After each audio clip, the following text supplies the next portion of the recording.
Good morning, friends. Today we have a nice day, sunshiny, maybe a bit hot.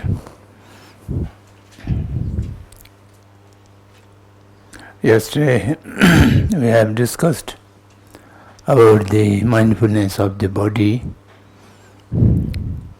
and I think some of the important part of this practice have been roughly touched, not in detail, but a broad idea. I hope you have comprehended. As I have said that practicing the mindfulness on body at a gross level, outer level, inner level, and a subtle level, you will have more awareness of the transitoriness of the body and also interrelated or interdependent nature of the body, which will help to understand the ultimate reality or the impermanence.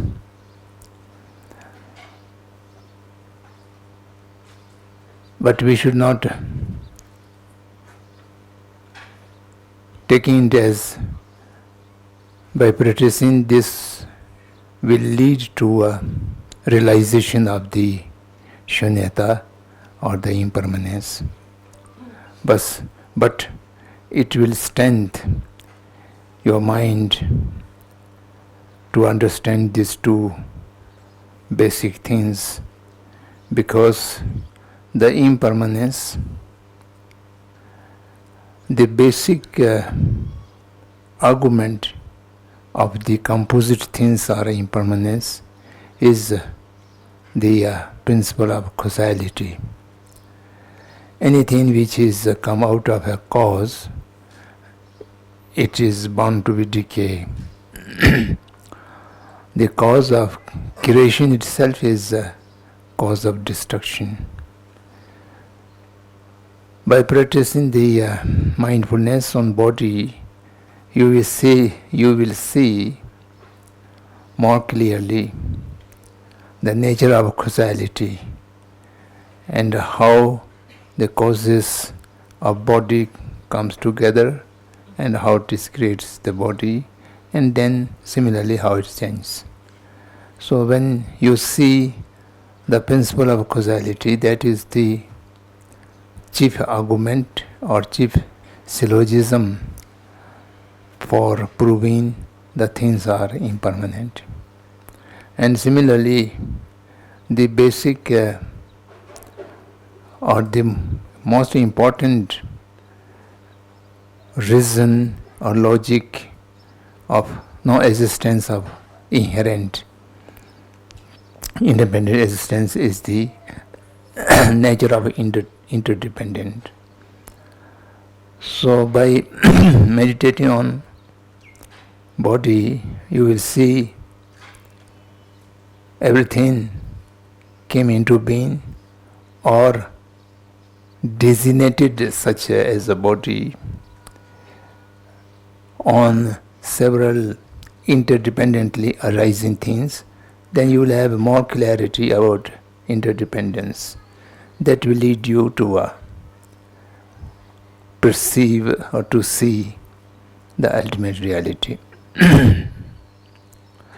Now today we come to the feeling, body, and the second is feeling. Feeling are into three kinds: good feeling, bad feeling, or neutral feeling, or feeling of pain or feeling of pleasure, or feeling of neutral, no pain, no pleasure. When we talk about a feeling, the Vedana in Sanskrit, in Tibetan Thorwa.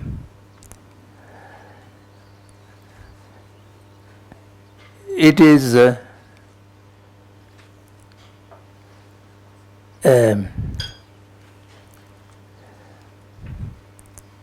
part of mind. All the feelings are a part of mind. The mind only can feel and also recognize the feeling, and also to differentiate what is feeling of pleasure, what is pain, and what is neutral feeling. All these are determined by mind. But feeling has two different causes or sources. Majority of the feeling is depend on body. Body can experience pain, body can experience pleasure, or body can experience any kind of thing, and which is felt or which is recognized or which is acknowledged by the mind.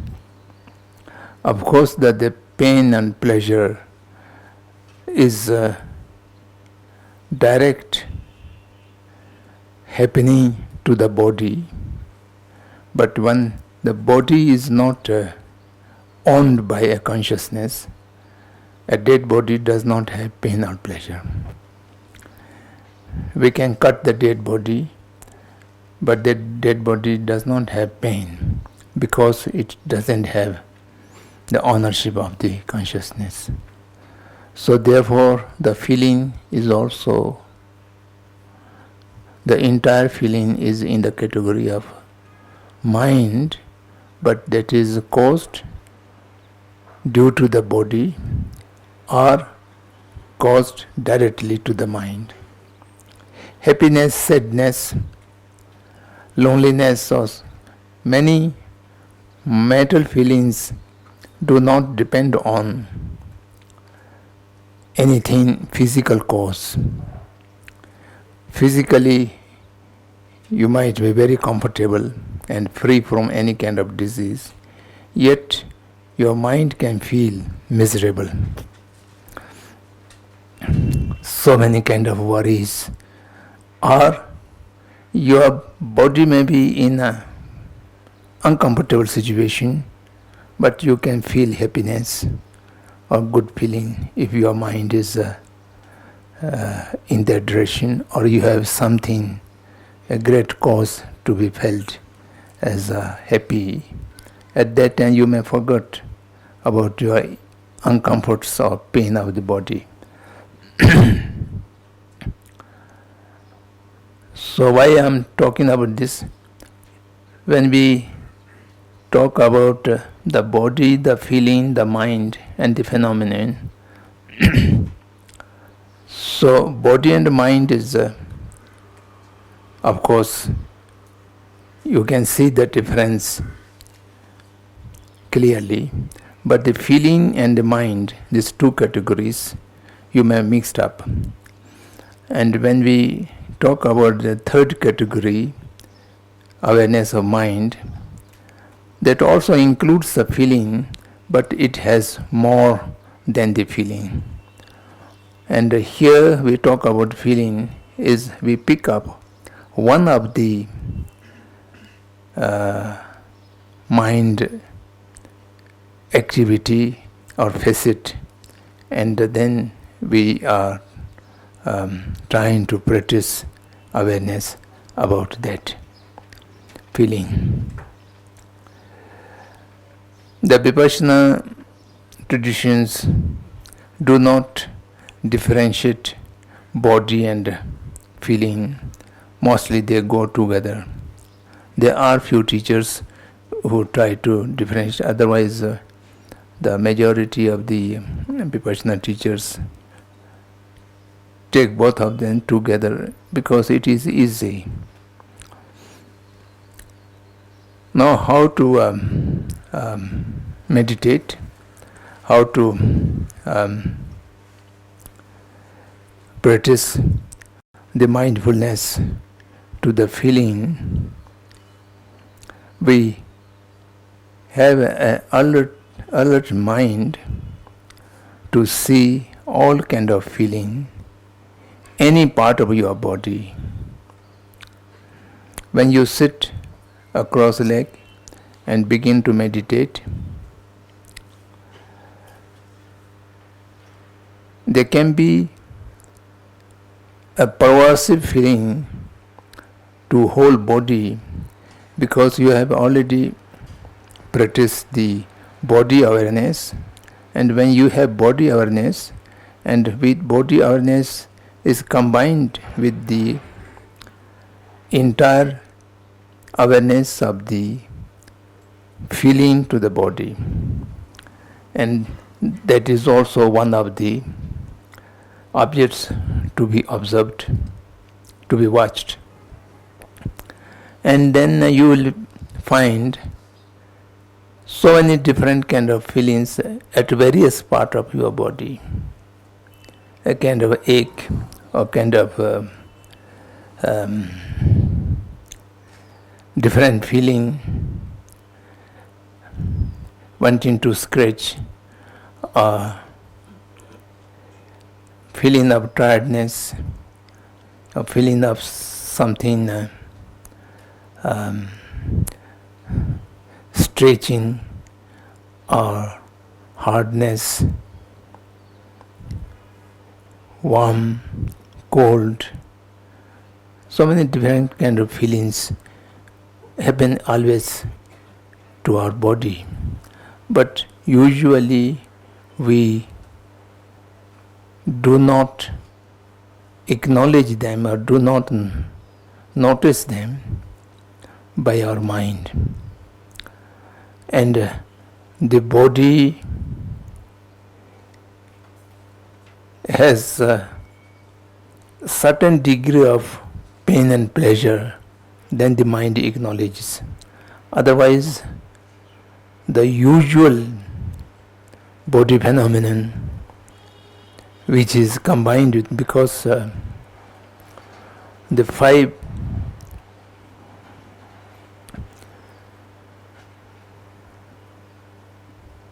hips or the 5 skandhas of a person, the feeling is already one of the part. So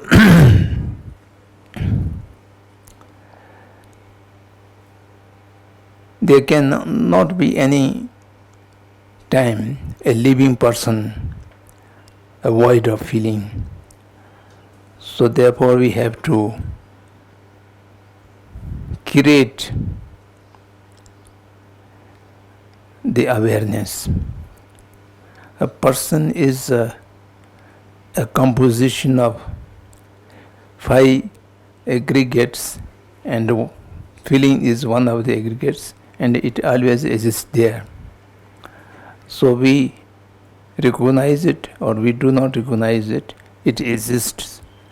Now, how to increase our sensitivity to be aware of it? When you have awareness of the entirety of the body, then it is easy to switch on the awareness of the entirety of the feeling wherever it occurs, physically or mentally. The subtle feelings are difficult to notice, and as long as you are not able to notice the subtlest feeling of your mindset, you are not mindful to your feeling. Mindful to your body means aware of body its entirety.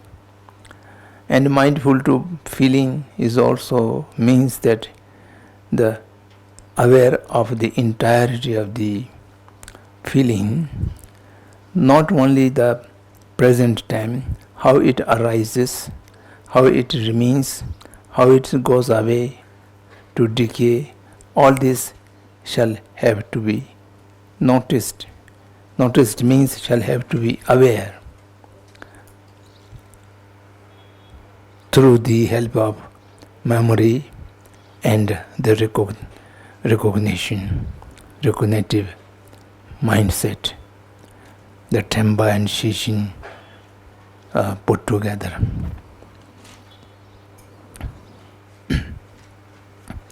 Many Vipassana meditators used to say, when they meditate on a feeling or body, they experience a kind of body become liquid, and a kind of liquidity and a kind of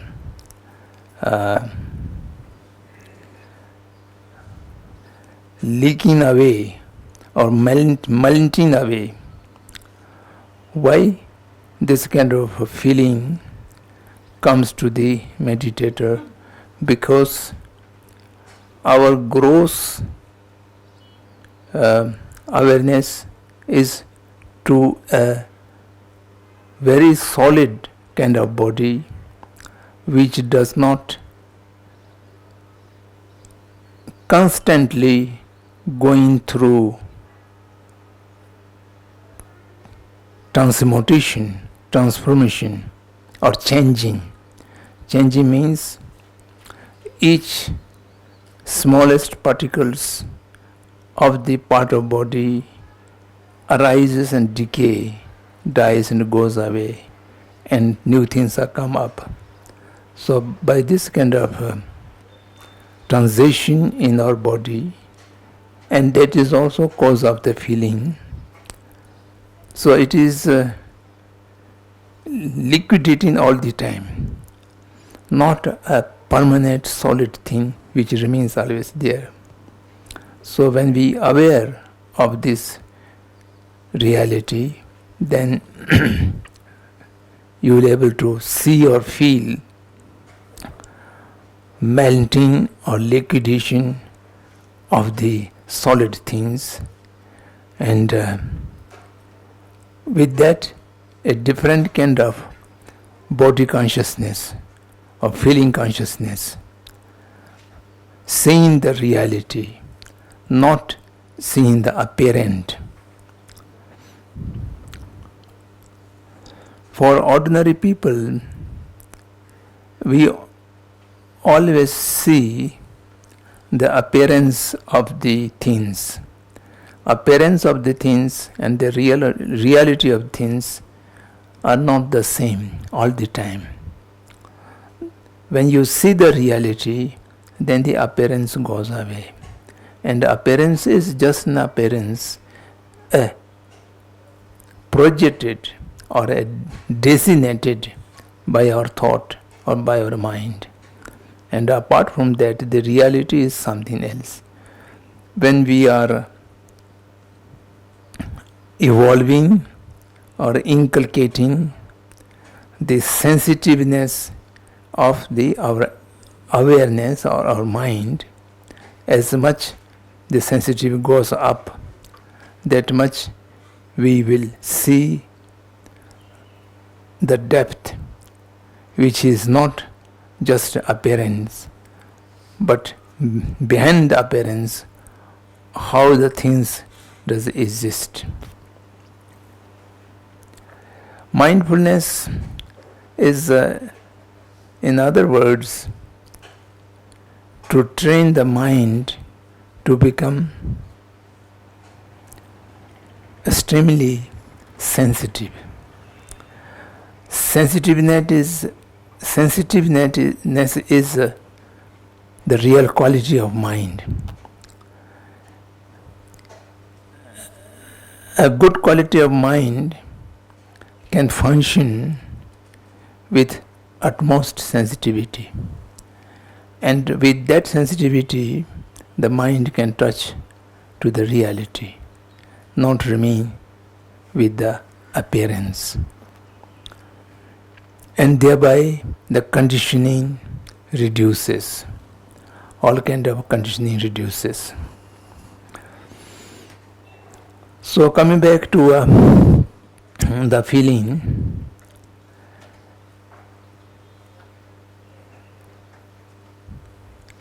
pain, pleasure are easy to notice, to be aware, because it is a kind of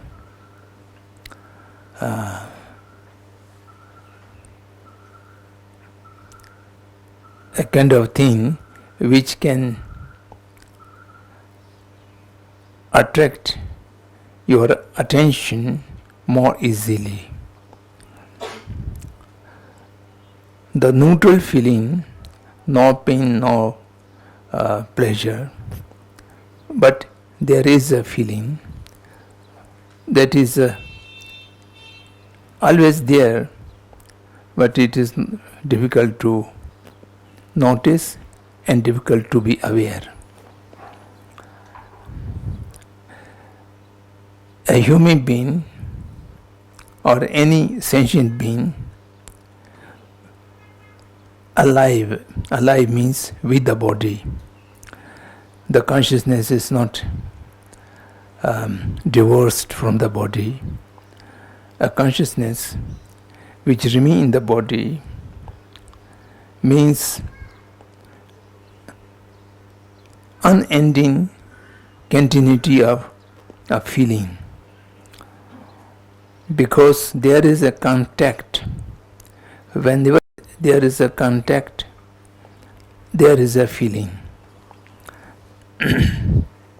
Contact means the contact between the consciousness and the gross or the subtle body, because this is two different things.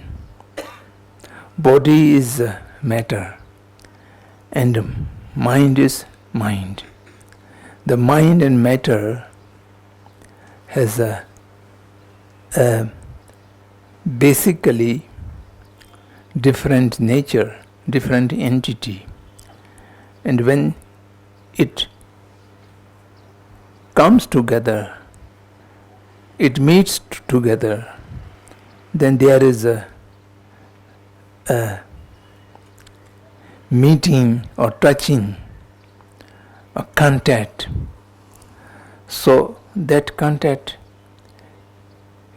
creates a feeling to the mind, because otherwise the contact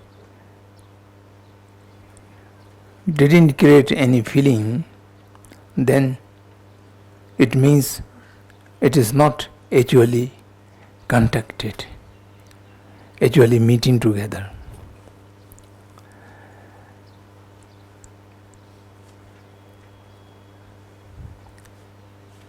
The process, just sit down, calm down your mind, make a counting of breath or something like that.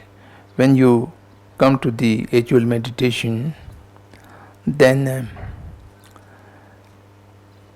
intention should be created in the mind that I will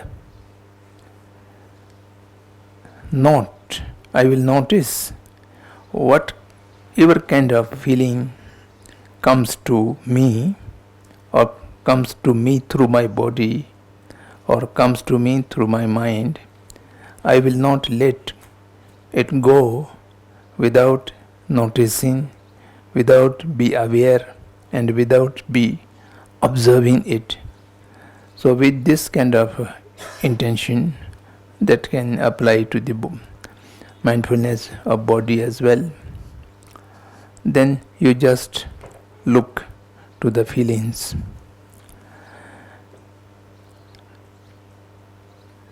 Looking to the feelings is not so difficult, but looking to the feelings without any reaction, that is difficult. A feeling of pain, whenever you look at it, you wanted to do something to reduce it or to eradicate it. If your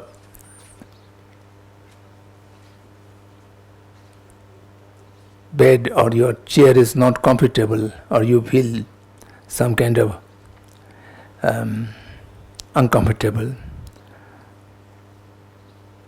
as soon as you acknowledge that feeling, your mind goes to react to it, how to remove it, how to rearrange it. And you feel in your arm some kind of itching, and your other hand involuntarily reach there to scratch it. So, to be aware of the feeling, you go always reacting to the feeling, then the awareness will not be perfect form of awareness, because awareness and reacting, this two mindset goes together, which dilutes each other, and the reaction tries to reduce the awareness of the feeling which you does not want.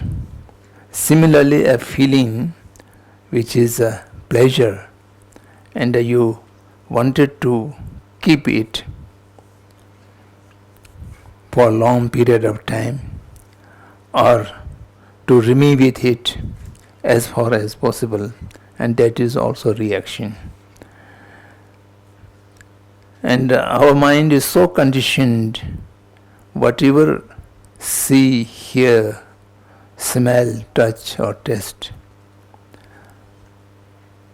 immediate reaction is almost inevitable, indispensable. It comes very habitually. But it is not in the nature of the mind. If it is in the nature of the mind, then we cannot avoid. But it is not the nature of mind, but it is the conditioning of the mind. We are so conditioned, we are so accustomed. The habit, by repetition, the habit builds up. Wherever you feel itching, immediately you do some scratching or something like that. It does not need a great deal of thinking. I do it or do not. It goes almost involuntarily. This is a kind of conditioning of the mind. So therefore, ultimate object of any meditation, including the 4 mindful meditation, is to decondition or to remove all kind of conditioning from our mind, so that the mind can reveal its own nature, the purity. And ultimately, that is the Dhammakaya, when our mind completely remove all kind of conditions or all kind of defaultment or all kind of hindrances, then that is the Buddha nature and the Dhammakaya, Gyan Dharmakaya. The ultimate truth or the shunyata of the mind is the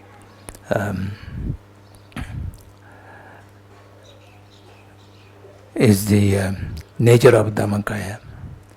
So, by that way, the ultimate object is to remove all conditioning. So, since our mind is so conditioned, whatever we observe or we feel or we see, there is a automatic kind of thing, immediate reaction comes. Then the practice of observation, choiceless observation, this word has something very peculiar connotation. All the reactions has numerous alternatives, choices. And choiceless observation means without any reaction, without any reacting, just to remain aware, just to see it, without any action, only seeing or only be aware. So that is the most difficult part, and that can only transform the mind to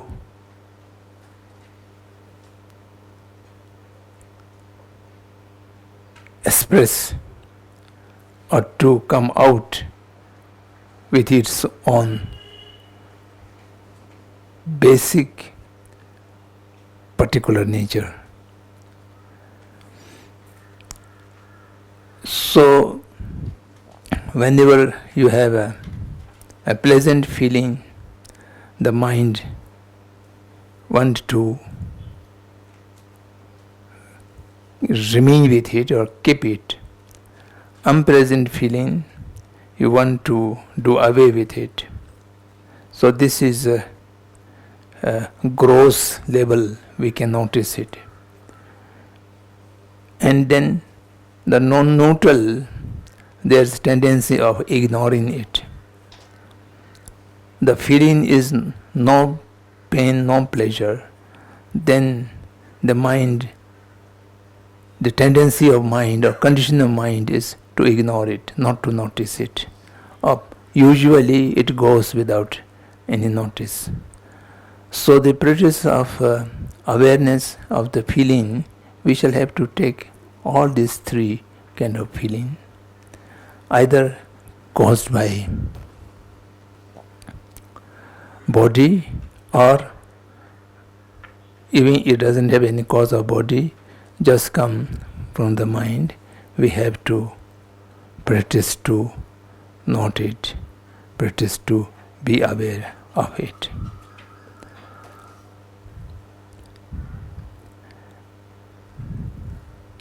It may appear that what is the use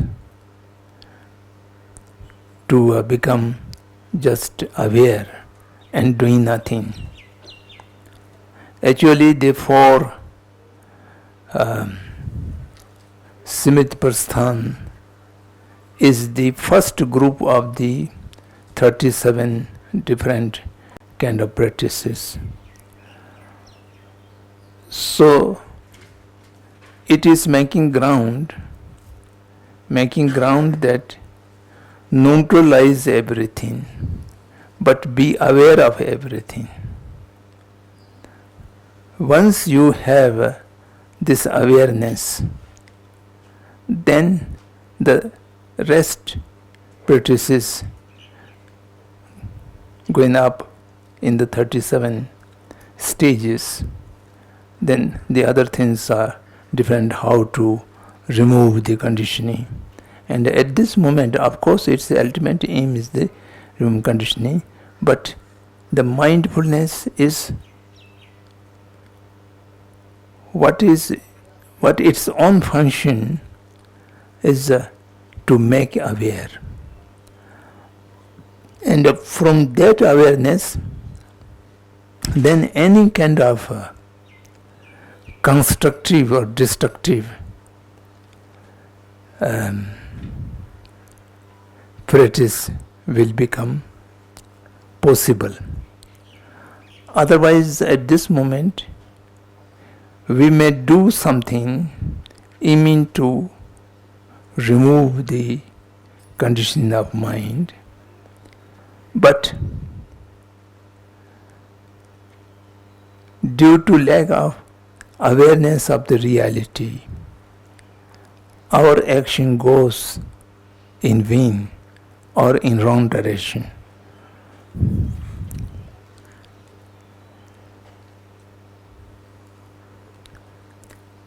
Most of the Buddhist students are aware that when we practice the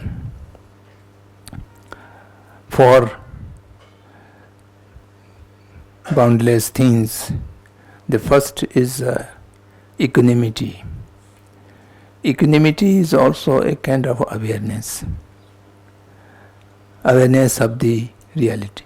Without having that equanimity, you cannot practice the loving kindness, the compassion, or the joy. So these need a ground of equanimity, no differentiation between the dear ones or the so-called enemies or the unknown person. So to remove a kind of differentiation in our mind is the practice of equanimity. So similarly here, the Smrit Prasthana means to establish the awareness of the body, feeling, mind, and the phenomenon at a level in which you perfectly aware of the reality as it is, without any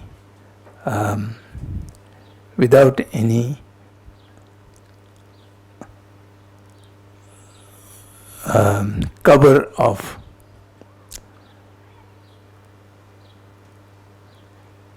appearance or cover of its constructed or imposed nature, imposed appearance. So this is the basic objective of the awareness of this practice. So there are methods to begin from the feeling of pleasure and then goes to the feeling of pain and then goes to the feeling of neutral. But that may not be very practicable for all the meditators. So the best way is whichever feeling comes to you during the meditation, you just observe it without any sequence or without any choice.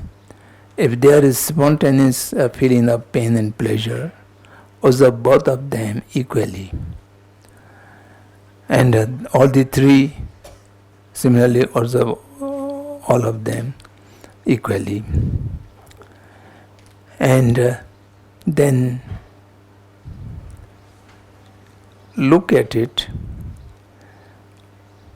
at the face, and then concentrate, or analytical mind goes not to react, but analytical mind goes in depth of the feeling.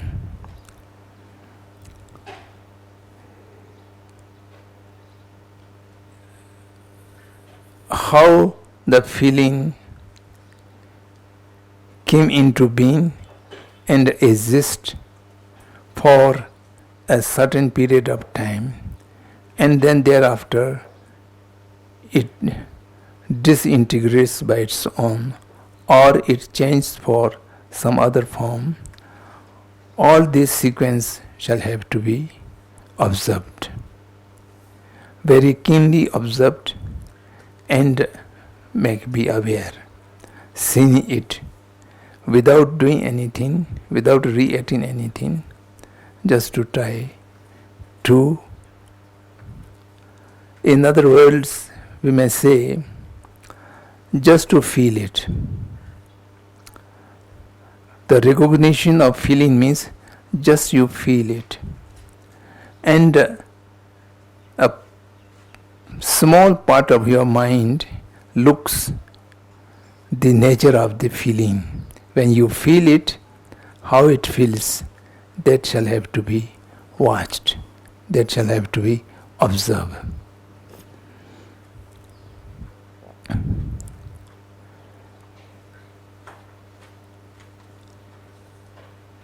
Continuous of observing all the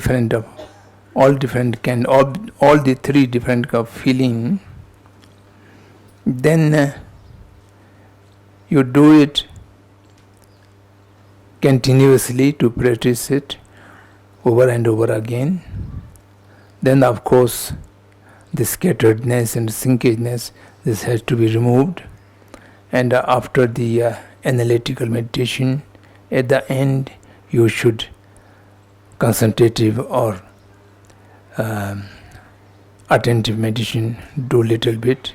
So by this way, the second stage of establishment of awareness or mindfulness of the feeling can be achieved or can be completed. Now the third part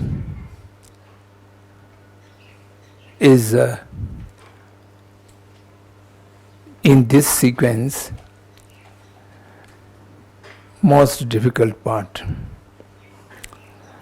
Most difficult part because the mind to be observed by mind is like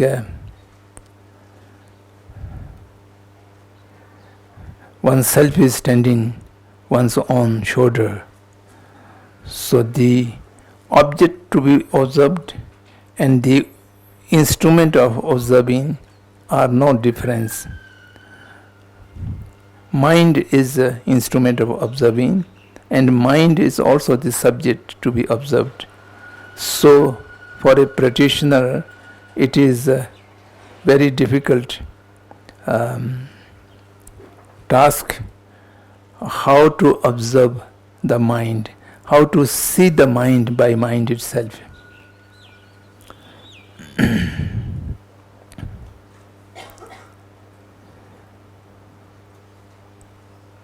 In the Buddhist, 4 different philosophical schools,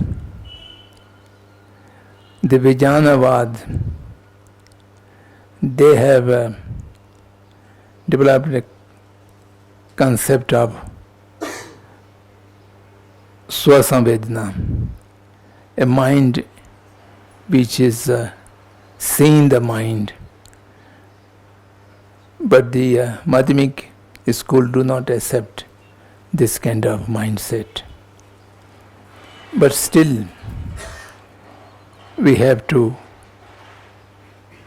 observe the mind by mind itself.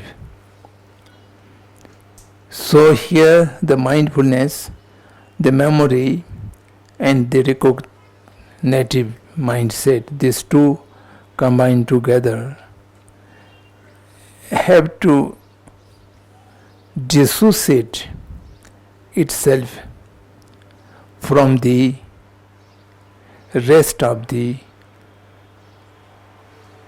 mind. The rest of the entire corpus of mind become an object of observation, and only a small portion of memory and recognitive mind that shall have to observe the mind. At gross level, it is a little easy, but when it goes down on the subtle and subtlest level, then it becomes more and more difficult.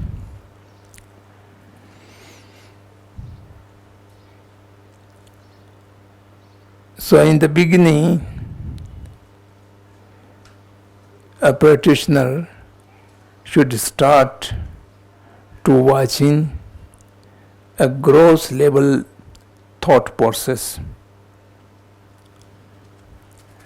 The thought process comes all the time. So many different kind of idea, image, visions, and so many things comes to our mind. The thought is always very, very chattering, and it has no rest. All the time there is a thought process.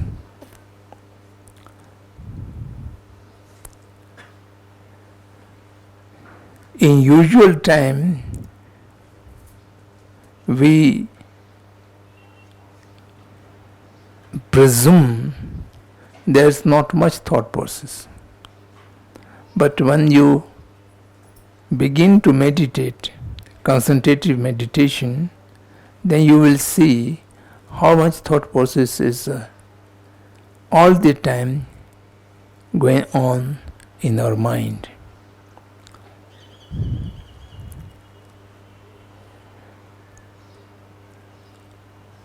So to watch those thought process, watching that thought process means just to see the face of the thought. Your thought may see, yesterday I was in the market and there was a beautiful object. I wanted to purchase it, but I have no money. If I have money, I should have purchased that, and I like that. So this kind of thought process go on. And then let it go. But a part of your mind should watch, should see the thought itself. And by seeing thought itself, at many times the thought will disappear. And when they disappear, the observed mind should not disappear. The observed mind should remain the disappearance. And after disappearance, what happens? It will never remain vacuum. Some other kind of thought process will arise. Arising the other thought process, again observe it, watch it. Don't try to stop it. Don't try to reduce it. Don't try to evaluate it. Is a good thought or bad thought or what? Don't try to interfere with thought, but just to see, just to observe. Like a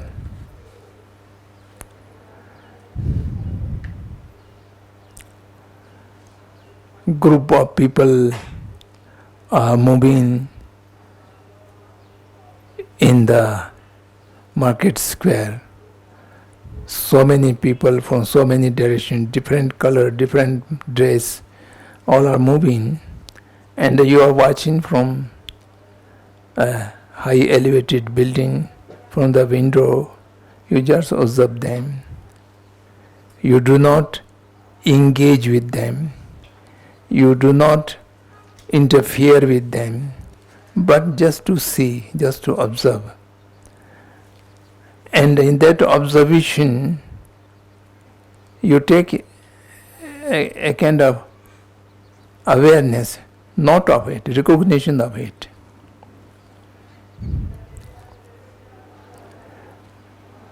Not of it means all different colors, all different people, all different things in the imagination of your thought shall have to be reflected to the observing mind. The observing mind could take a complete picture of the thought process. Otherwise, the thought process has more facets, and the observing mind are not able to watch the entirety.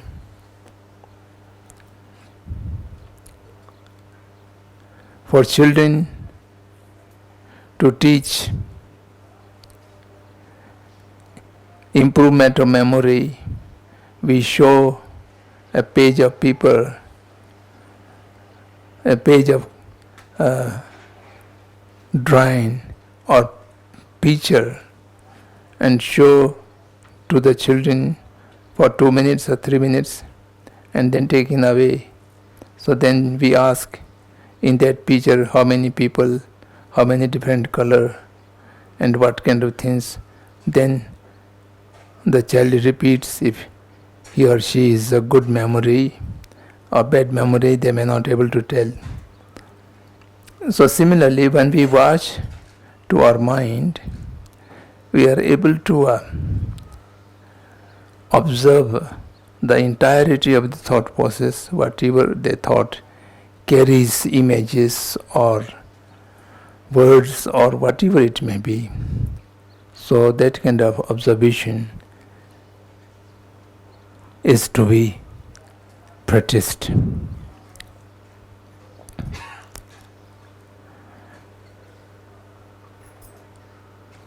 And after that preliminary level, you may be able to watch the mind not so difficultly, and when you sit down to meditate, you are able to watch all the thought process, and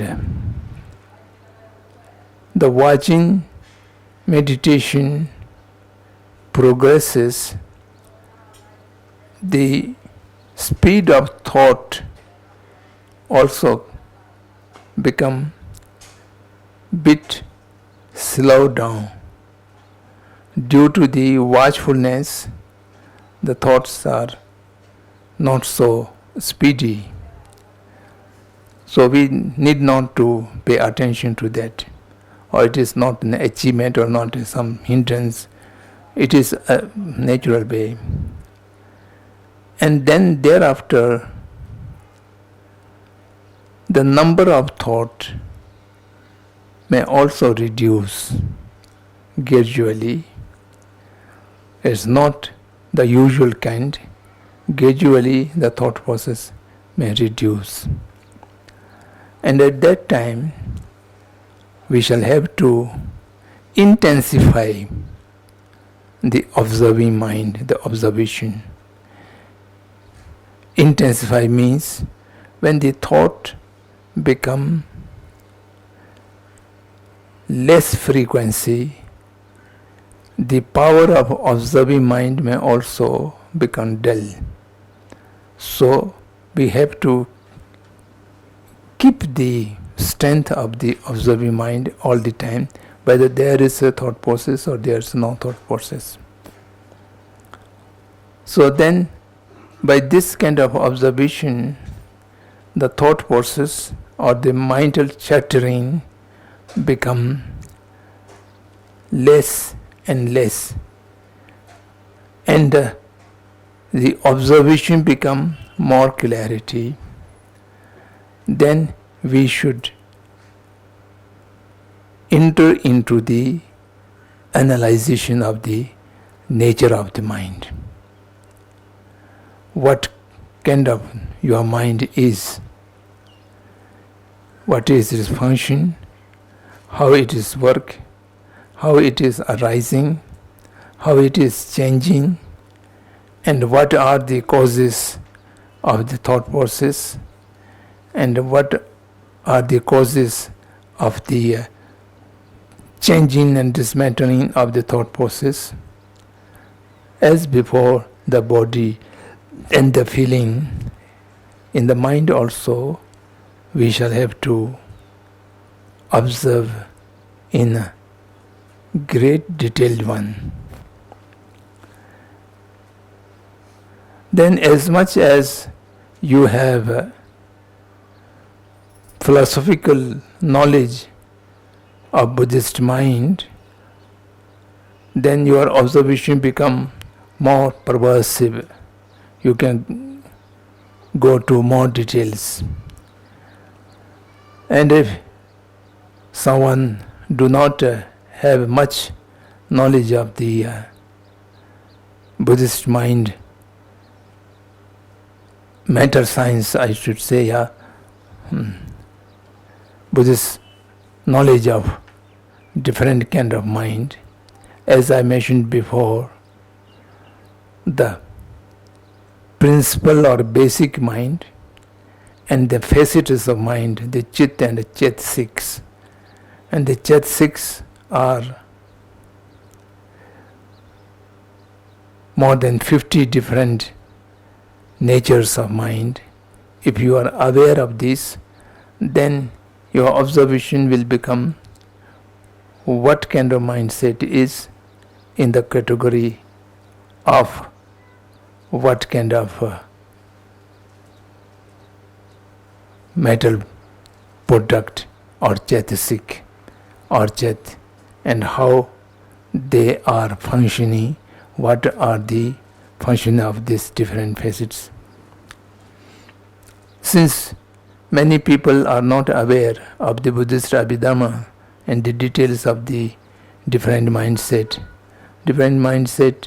into 7 categories, or different mindset into 2 categories, the different mindset of 53 categories, or these are so many ways of understanding the mind. But we do not have all this detailed knowledge. There are grossly, the modern psychologists are talking about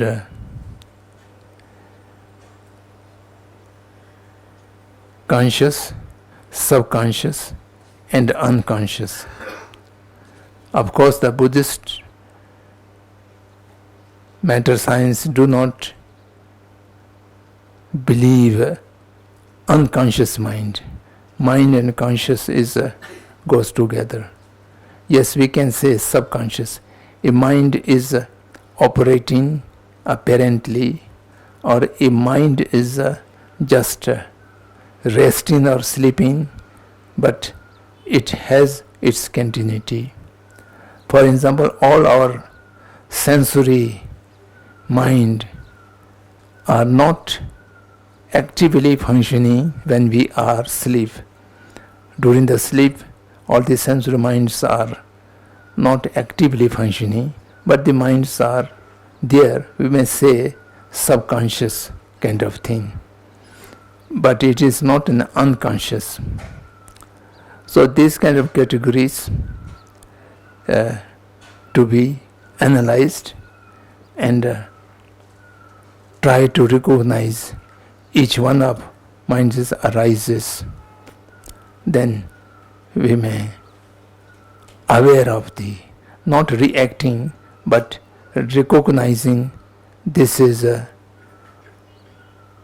kind of jealousy, this is a kind of envy, or this is a kind of love, this is a kind of compassion, or each different emotions are to be recognized and to be observed and to be noticed.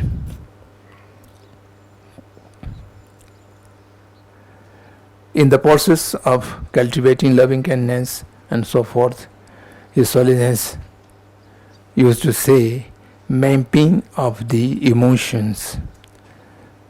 Mapping of the emotions means we just make account of different emotions arises in our mind.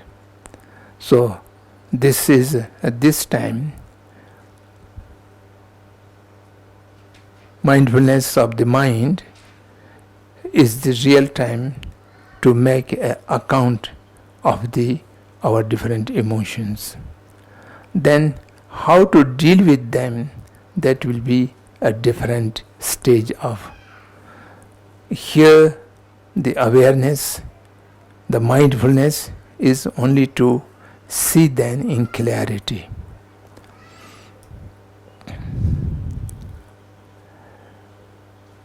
So that is, I think, it is very vast subject.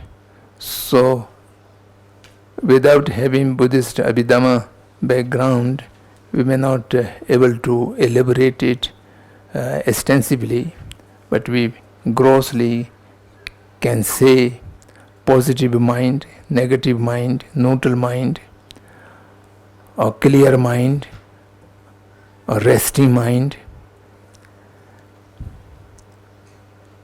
a mind which is conditioned by enormous influences of the external causes, or a mind which is less conditioned, or it's a mind which is innocent and not conditioned, but still not completely free from any kind of contamination. So there are many different categories and different ways. So we shall have to observe them objectively, without any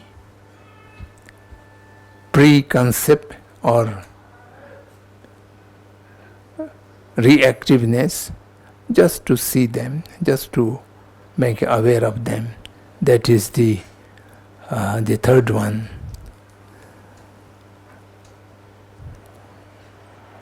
Mindfulness of the mind. So now the fourth one, mindfulness of the phenomenon, or the Dharma. The Sanskrit word Dharma has so many different connotations, and it has basically 10 different connotations. And here the phenomenon, the Dharma, means existence, or the things.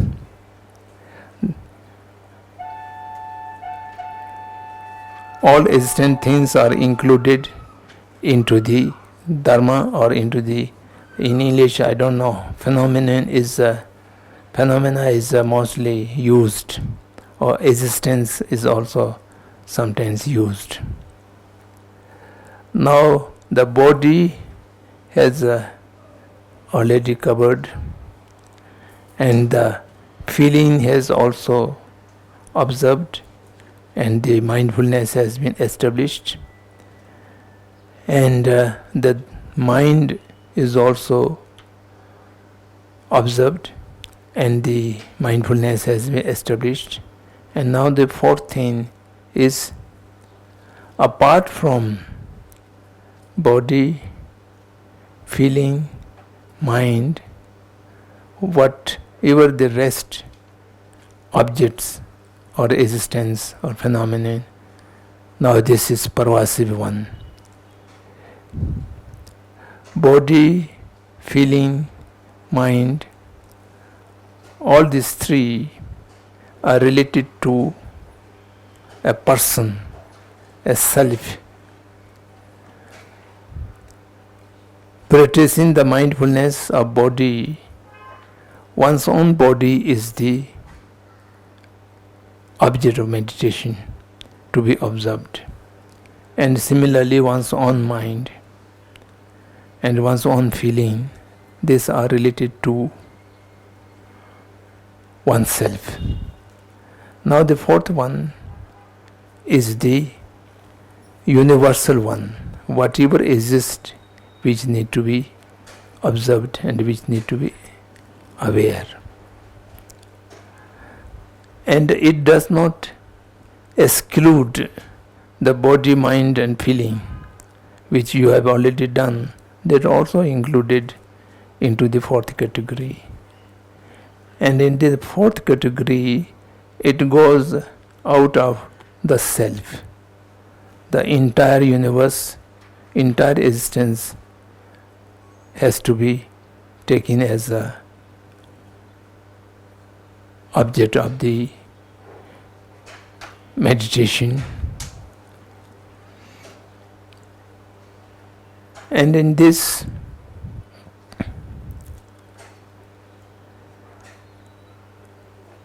to include the entire existence of universe is a little beyond our mental capacity. So therefore, you have to begin from whatever you can visualize or whatever you can take into your observation. It may begin with a small thing. After practicing of body, feelings and mind, you have a good capacity to observe, because these three practices give you a good training of your mind to observe or to watch. So then the beginning may be around yourself, in your room, the table, the clothes, the walls, the doors and the windows. This can be taken as a object of observation, and then it should enlarge slowly to the entire of Dharamshala, in the entirety of India, then the entire of the globe.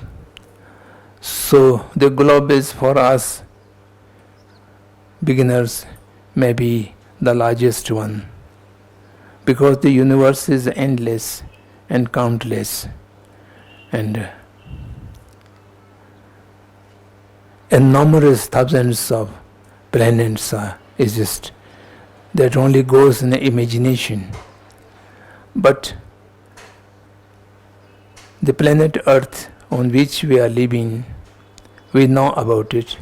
We have seen the pictures, and we have seen the kind of maps or images. So by that way, our observation can go up to the entire globe. And then your capacity of imagination and observation increases. You may go further, include all the stars and all the rest of the planet of our galaxy. Then it may go further, more galaxies. But it is not necessary to go such extensive things, but other than body, feeling, mind, the rest of the existence can be observed as equal as everything. Whatever exists, that existence is in similar nature. So in that case, there are two different kind of existence. One is transitory existence. We call it the sanskar dharma, composite things, dujechchu. The other is asanskar dharma, dumajechchu, which does not change, which does not transit, but it remains permanent.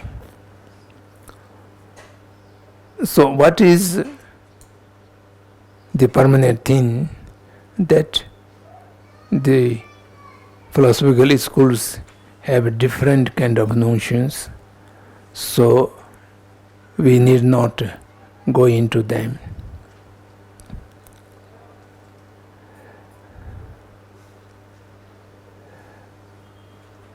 For example, there are two expressions: the space or the wideness. And most of the schools, philosophical schools, consider the wideness is a sanskar, uncomposed thing, which is permanent. And space, they are debate. Many people say space is impermanent, and many people say space is permanent. So we need not go into these details, but we shall have to take into the observation the wideness, the space, and the tangible matter. Mind already we have covered. All this shall have to be taken into consideration. Then way of observation is the not much difference, the same. In the beginning, we just to observe just its appearance, gross things. And when we are able to observe the gross things quite clearly, then analytical observation, how this came into being, how it sustains, how it decays, and how many parts comes together, and how it exists in relationship with something else, and how it exists by its own nature, so on and so forth. And among the phenomenon, the four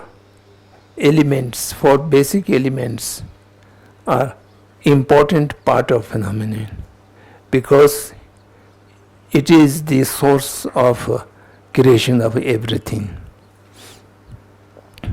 Everything means every solid things, or which has form, which has tangible form, that need to be composed by the four elements. And the fifth element is the wideness or the space, and or the construction or destruction is able to happen because of the space. If there is no space, nothing can happen. This glass was able to come into this form and this shape because there is a space. If there is no space, then it is not able to. When it breaks, and it can go to several pieces and scattered, that also depend on space. So therefore we call it 5 element. Many people call 4 elements. So these elements need to be observed. What is the nature, how it's reacting with each other. The law of nature is very funny.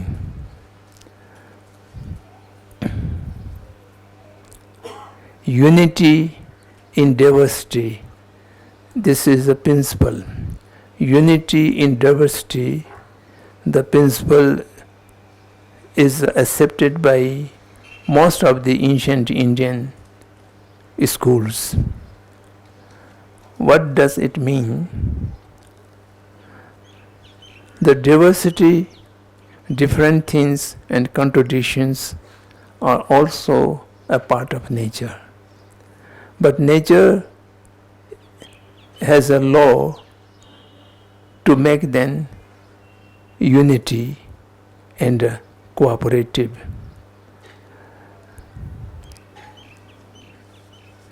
So in our ancient thought, cooperation is a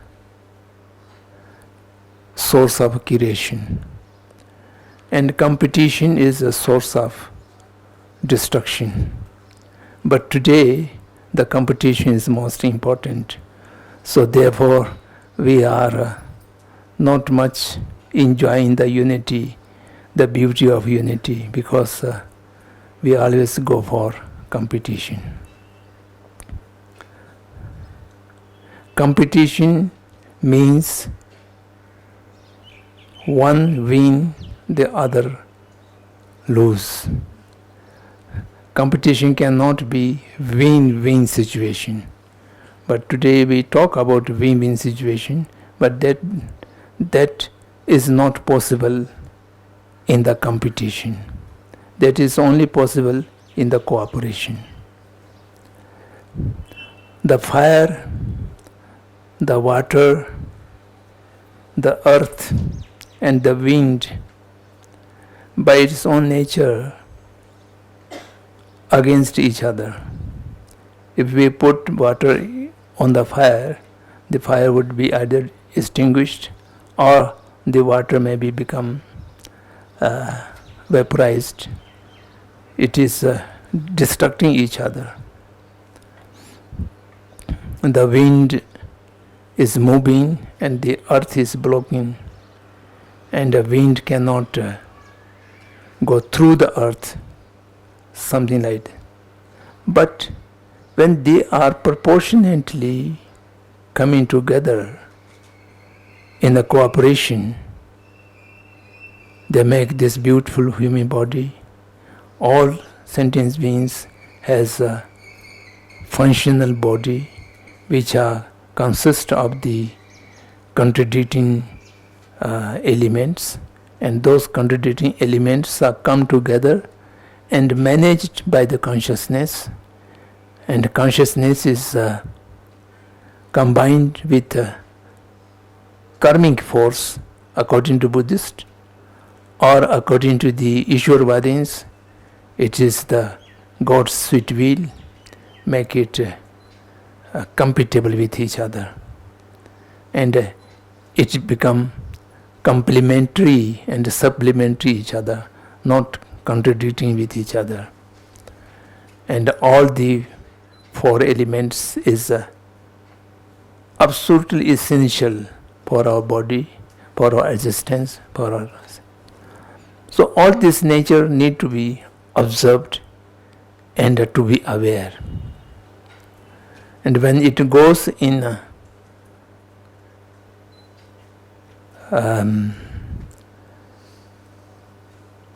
kind of cooperation, how the creative, the entire universe is a creation of this basic four elements in the fifth element. And when these are put into a struggle, a confrontation, then how can it destroy?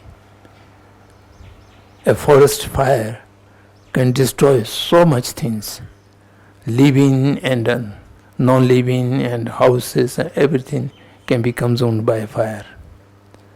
But no one can alive without the substance of warmth. When we die, the body becomes warmthless and cold. So the contradicting and the cooperating and the constructive and destructive kind of the nature's law or nature's nature need to be aware, need to be seen. So the fourth one, the phenomenon,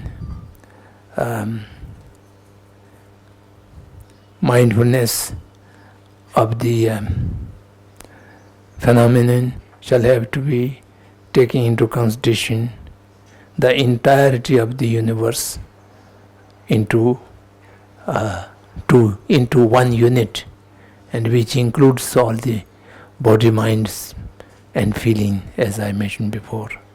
So this is about the fourth one. Since we are talking is a kind of abstract from the 37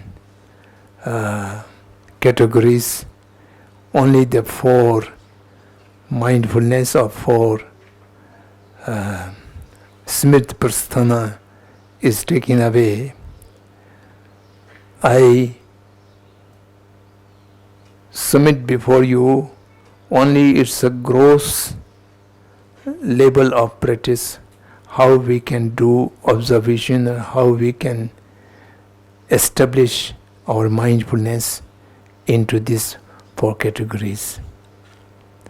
If we really practice it as a part of the 37 categories, then the basic practice is analyzing the two characteristics of all the phenomena.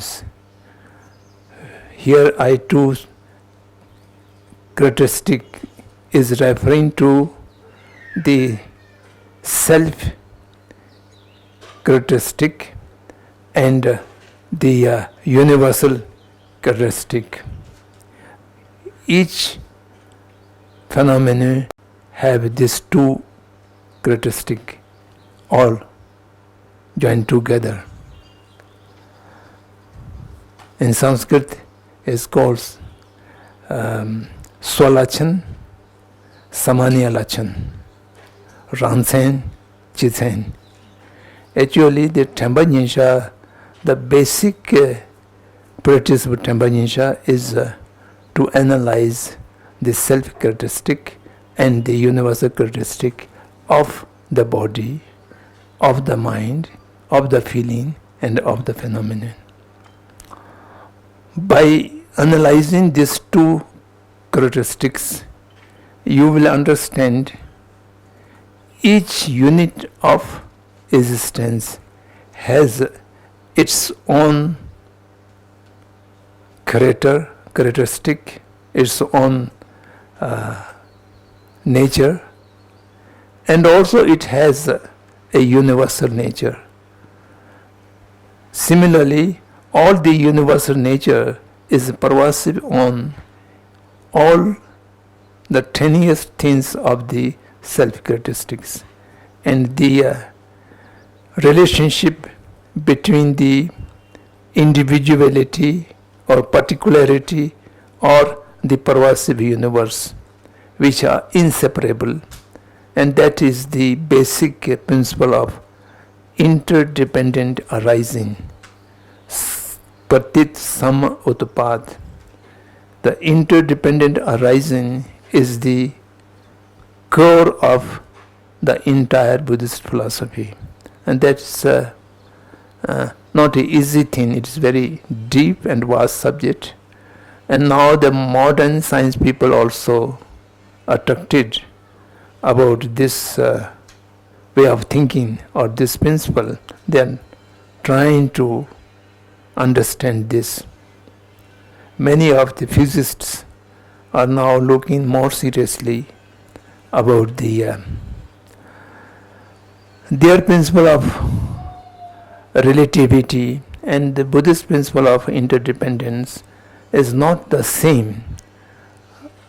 It is not one of the same, but it has a lot of similarity, lot of nearness, and they can be supplement with each other a great deal. So that's a different issue. But the awareness here, awareness or mindfulness, the English word we used it, otherwise I am not very convinced or comfortable. This mindfulness is accurate translation of the Smith Prasthana, Tempa Nyur Shaba. Tempa Nyur Shaba may not be exactly conveyed by the mindfulness. Anyhow, the words does not have a direct relation with the connotation or with the meaning. Word and meaning is just an agreement the people have put it. In the beginning, when the languages are in the process of evolving, the liquid is termed as water, and the burning is termed as a fire. But in the beginning, the liquid is termed as fire, or the the other is termed as water. So we may use at this time the different way. So it is only a metal designation or projection. It's agreement, common agreement that this many will put this word. So therefore we shall have to understand here mindfulness means Smith Prasthana, the Buddhist technical word of Smith Prasthana, Tambanyor Shaba. So the basic objective or basic theme of the Tambanyor Shaba on these 4 different objectives in the very beginning of the Bodhisattva Charya is to analyze the self characteristic of all existence with the universal characteristic of the all phenomenon. And by that way, how the everything is interrelated, and every existence has a self characteristic as well as a universal characteristic, and these 2 characteristics are not different, not contradictory, and also not the same. It has a different way of functioning, different way of causality, and a different way of existing, arising, existing, and decay. So all this has a very pervasive meaning and a pervasive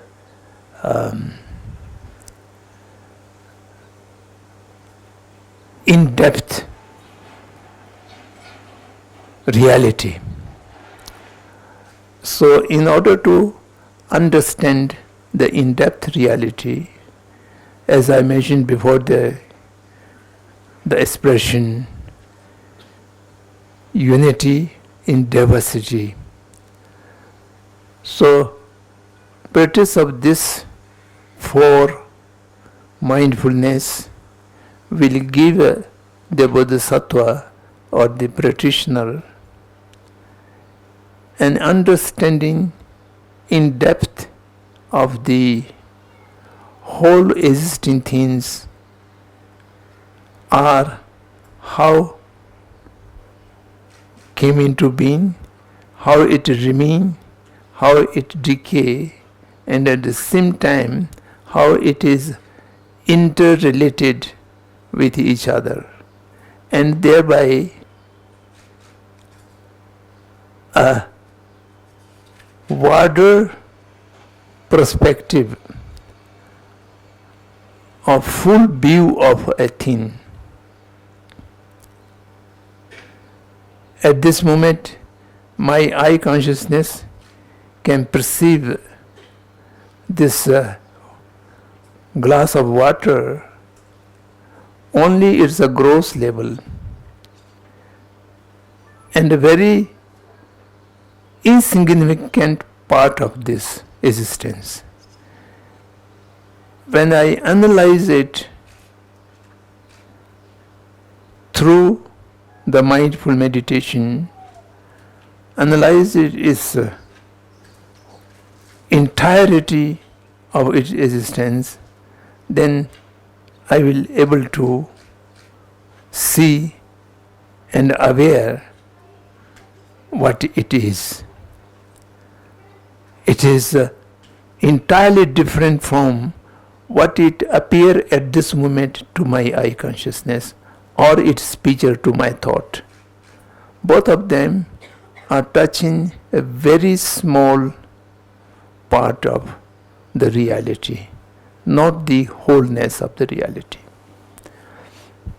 And that is why we have the misconception of the self, the ego, and which is the basis of all the misery and the cycle of birth and death and rebirth and so on and so forth. So therefore, the Buddha have chosen these 4 basic points on which the analytical meditation of self-nature and the universal nature, self-characteristic and the universal characteristic. By analyzing that, you will able to reach much more near for the understanding of the impermanence and understanding of the ultimate truth, the shunyata. And for that purpose, more in-depth understanding of the interdependent arising and the transitoriness of all composed phenomena. So this is the broader or the ultimate in of that. But we are not in a position to go to that level. We are as a beginner. As a beginner also, to cultivate or to increase the level of awareness of our body, mind, feeling, and rest of the phenomenon has a great relevance to our day-to-day life, and also it will give you good health, stability and peace of mind, and to make your life meaningful.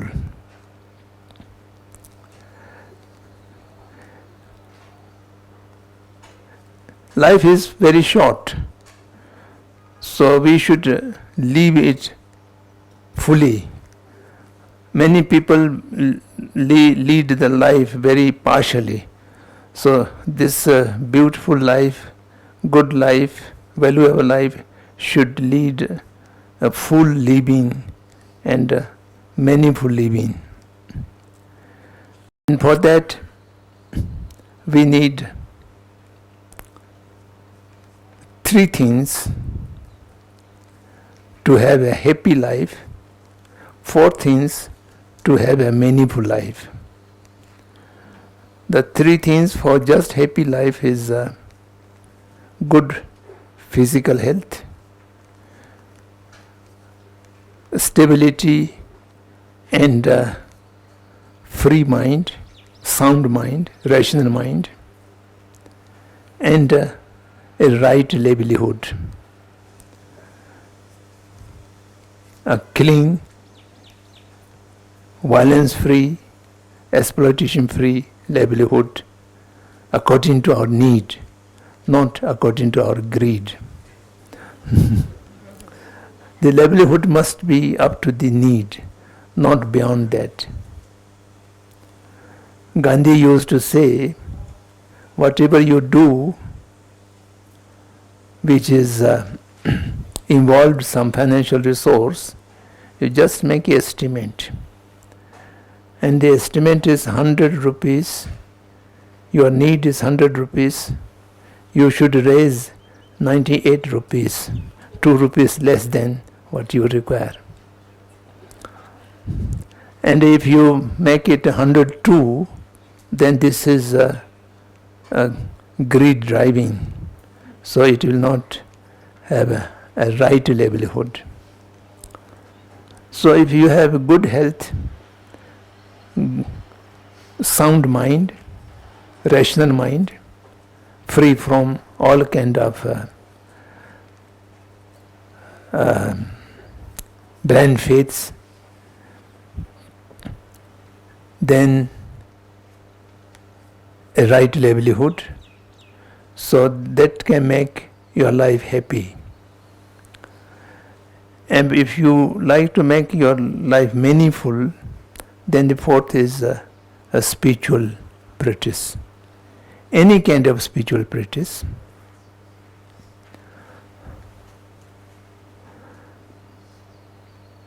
Spirituality is universal, and religious traditions may be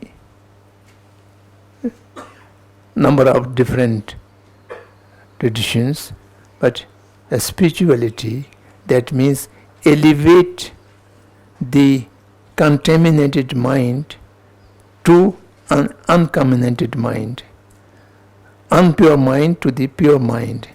That is a spiritual journey. If you have this fourth one, then you will have a meaningful life. So the practice of mindfulness for body, feeling and mind will help you to have a good health and rational mind. Because it will increase sensitiveness to your body. At this moment, due to our lifestyle and our food habits, we are very insensitive to our body. You may find that many cancer patients, they dictate cancer at the level of second stage or third stage. Until that, they are not able to dictate in the right beginning, because we are not sensitive to our body. And developing awareness to our body will increase the sensitiveness to our body, and then you can feel a slightest discomfort or disease, any part of your body, you can notice it, and therefore you can go to medical facilities right in the beginning. Even there is a cancer or there is something very serious that can be dictated right in the beginning. And similarly, you will know how much labor you can do, how much rest you should take, and what time you should sleep, what time you should eat, how much quantity of food you should eat, what kind of food you should eat. All this can be aware, can be understood if you have a awareness of the body and you have awareness of the feelings. And particularly the awareness of feeling and body is a great source of keeping a good health. As I mentioned before,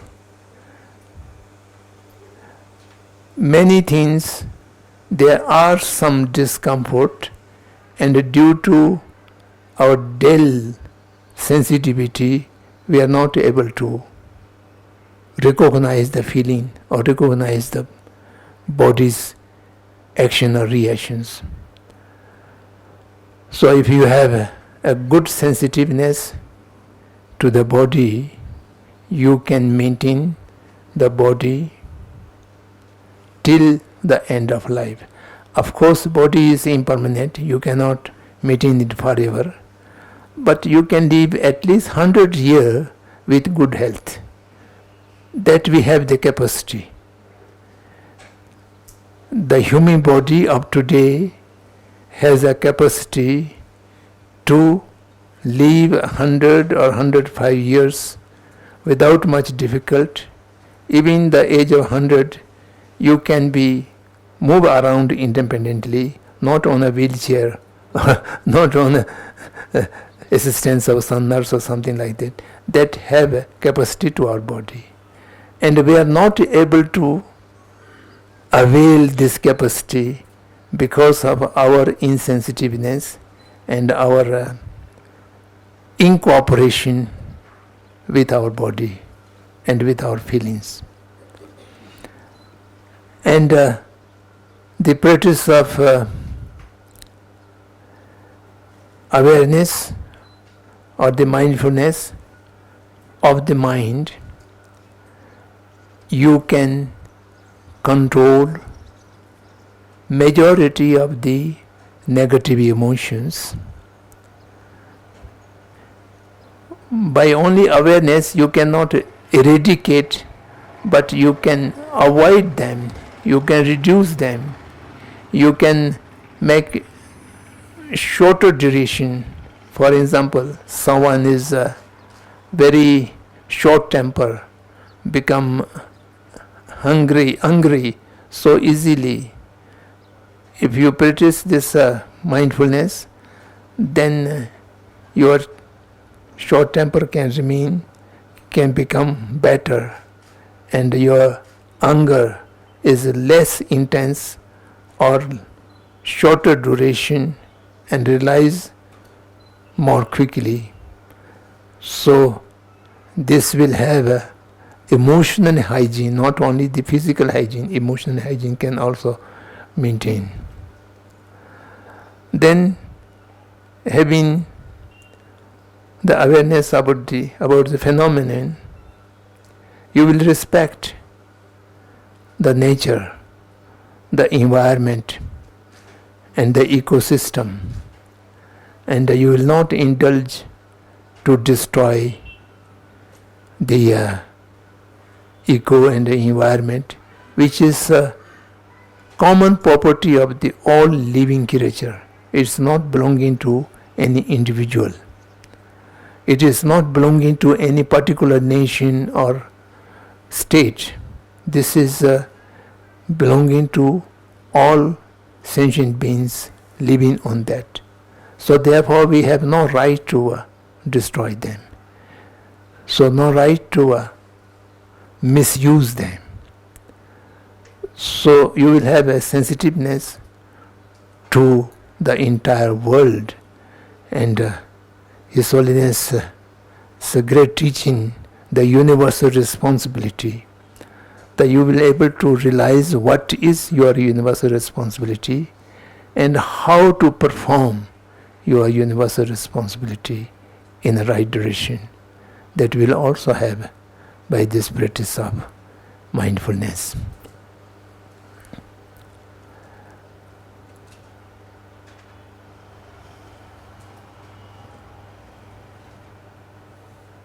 As I mentioned before, to practice this 4 set of mindfulness, which can be make a part of your usual practice of meditation or yoga or whatever it may be. So it can be little bit supplemented, as we have discussed last 2-3 days,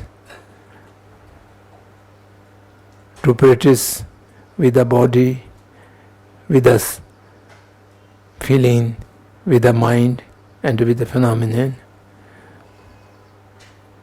If possible, all the 4 daily, if not possible, 1 in a day, like that, with good intention, not for any kind of selfish-ended intention.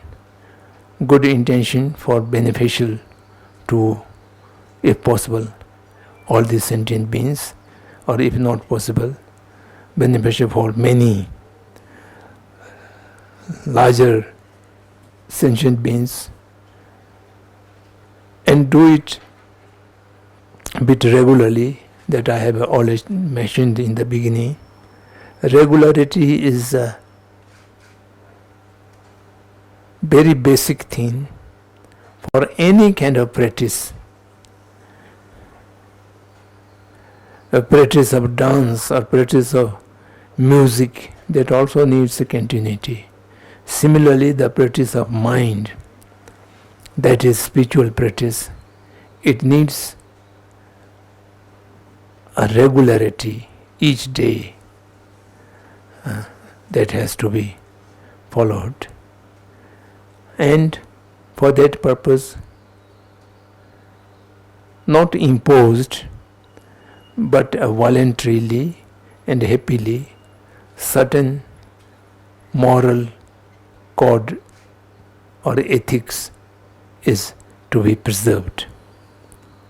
The basic thing, what is ethical and what is unethical, the demarcation is directly or indirectly any kind of action causes harm to any other sentient being, any other living being, that is unethical.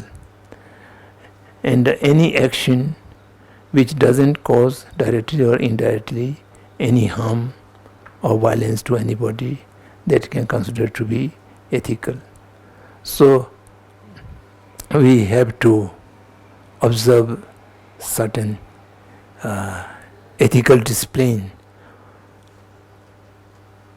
by one's own wisdom. And this threefold practice from the Buddhist way and also from other disciplines also, other religious traditions also, quite similar concept. Vocal, physical discipline as a foundation, then mental training to meditate as a training of mind, cultivation of mind, that's the second. And if these two are there, a regular way of life with ethic and morality and continuity of mental training through some kind of meditation will lead you to awake the wisdom. Awakening of your own inner wisdom, that is the guiding force. And with that wisdom, then it is awaked, then you don't need any teacher, any guidance, or any book, or anything. According to your inner wisdom, you will do things right. Nothing will happen wrong. And then that is self-awakening. Then you become spiritually elevated, awaked, and then you will go up and up. You will never fall down to the negative ways. So that makes your life very positive and worthwhile to live. And today,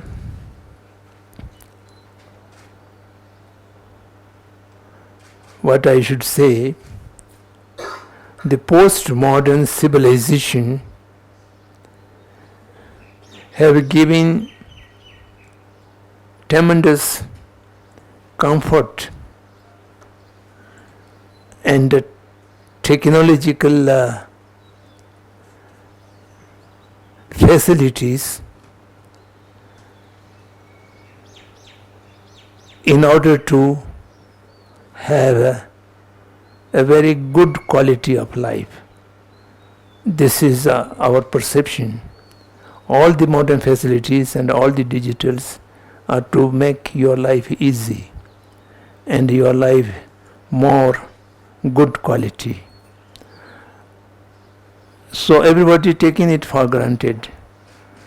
So I used to ask my friends, it is true, we need to examine. The quality of our life is much better than our great-grandfather's life, mentally, physically. What kind of qualitative change we have today? Nothing can be taken for granted. Everything needs to be rationally examined and then accept. So that's why the Buddha have said, "O monks, don't take it for granted due to Buddha have said it. You must examine it for yourself, like a goldsmith examines the gold through different ways. You must examine what I have said is by your own rational and logical mind." We are living in the postmodern civilization, and there are number of things we are experiencing and we are seeing. The entire humanity or entire living creature has so many challenges. A challenge of violence, challenge of destruction, challenge of gap between the rich and poor, challenge of environmental degradation, and even the challenge of so-called civilizational conflicts or religious conflicts. Religious can never be into conflict, but we have met is a conflict. And the world situation of today, in spite of all these modern developments, no one is feel secure anywhere. Everywhere we have a feeling of insecurity that you can experience when you travel by air on the airport. How much security checks you have to go through. I used to joke in America, I can go in the church with my shoe, but I have to go through the security check. Shoe is off. I have to take out the shoe. So everywhere a kind of fear. No one is fearless and no one is secure. Why? So we are the world. We shall have to examine why we have created such world, insecure world, full of fear. Can we do something to remove this fear and to remove this division? Or each day using the destructive weapons, declared war, undeclared war, terrorism, and all the newspapers necessarily carries some story of killing and destruction. So this situation we need to seriously ponder upon. Do I have some responsibility? Grossly we may think, I have done nothing, I am not part of all these problems. But I may not be part of creating these problems, but I am one of the 7 billion humanity living on this earth. So I have some responsibility for this community and how we can encounter these enormous challenges.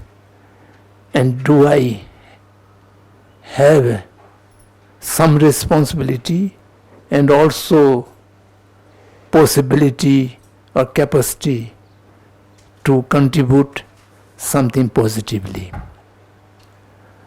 So therefore, even we do some meditation of mindfulness, we must dedicate the merit of the meditation for the happiness and well-being of the all sentient beings, entire universe, and particularly our direct concern is on this globe. So by this way,